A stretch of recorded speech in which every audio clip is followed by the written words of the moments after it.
Hello everyone, Professor Jakovich here, and we're going to talk about how to find the future value of a single amount. Now I have a problem here, and it says if you invest $3,000 today into your bank savings account, which offers an annual percentage rate of 2%, how much will you have in your account in 4 years? And what about in 10 years? What this problem is saying is that right now you have $3,000.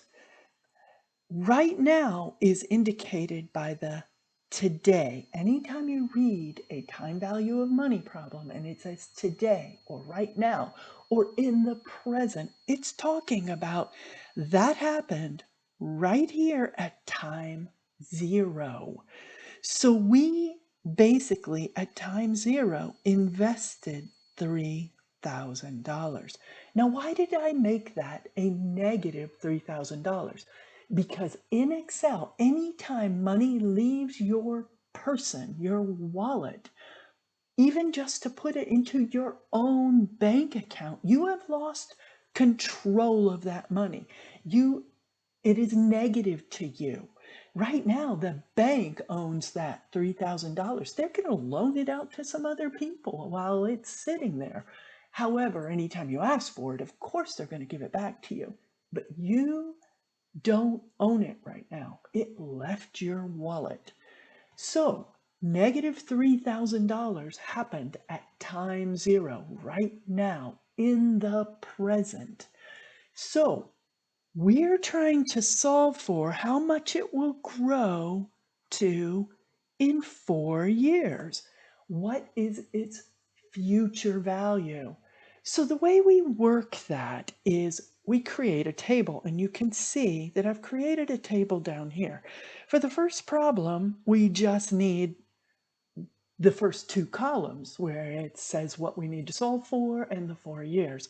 I highly recommend not just jumping into the Excel computation before making this table. It will keep your mind straight on these problems. So the first thing we're going to do is we're going to fill out this little table and then we'll solve it. So first of all, what is our present value? Our present value is negative 3,000. Our future value is what we're trying to solve for.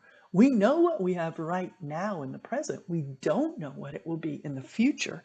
So always put a question mark in the spot that is next to what you're trying to solve for.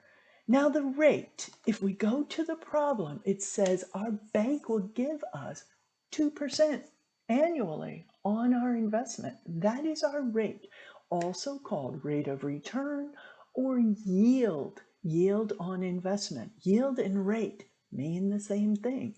So the rate is 2% and put the percent sign in there as well. NPER means number of periods. How many periods do we have here in this problem? We have 4 of them. Our period is a year, so we have 4 years. So put a 4 there. Now in this case, the last 2, payment and type, apply only to annuities, and we haven't done annuities yet. We'll do those later on in this lesson. Annuities are a stream of equal cash payments or payments to us or from us that happen in between the present and the future. They happen in here. Well, we don't have any cash exchanging hands in the middle. So in a single amount problem, payment will always be 0 and type will always be 0. So just plug those in and you're ready to solve for the problem. So how do we solve for future value? In Excel, it's wonderful. Whatever you're trying to solve for, you put equals, then what you're trying to solve for, and that's FV, future value, and then you put an open parenthesis. Soon as you put that open parenthesis, Excel tells you what to type next. Look at that. Right down here, it says rate. So what's my rate? It's 2%. So I'll type in 2%. Then I put a comma And look what happens. The next number is bolded. Excel even helps me not forget which one I'm typing in next. So NPER is 4. So I put a 4 comma. There are no spaces in here. 4 comma. And then it bolds payment. Payment is 0. You can't skip it just because it's 0. You'll confuse the heck out of Excel.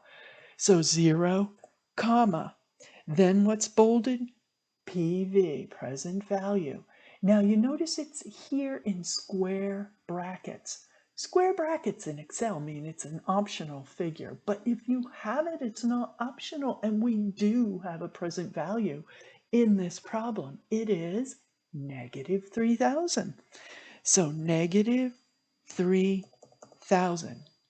Now before I move on, did you notice I didn't put a comma in my 3,000? I didn't put negative 3 comma 000. Why?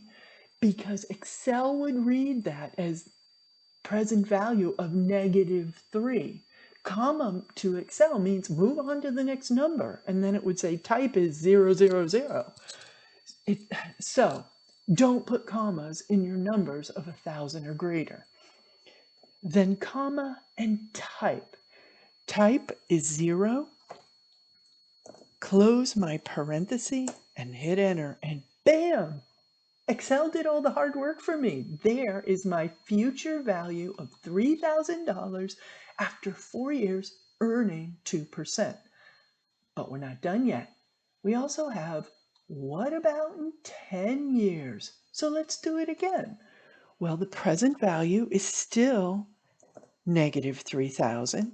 Future value is still what we're trying to solve for. Rate is still 2%. But number of periods has changed. It is 10, not 4. Payment is still 0 and type is still 0. So let's do this again. Equals FV open parenthesis, and bam, it tells me what to type. So, but there's another way to do this that's even easier because I made my little table. It says rate. How about I just click on rate? I clicked on it, put a comma. Then the number of periods is bolded. I click on it and put a comma. Payment, click on it, comma. Present value, click on it, comma. And the last one is type. I click on it, type my close parentheses and hit enter.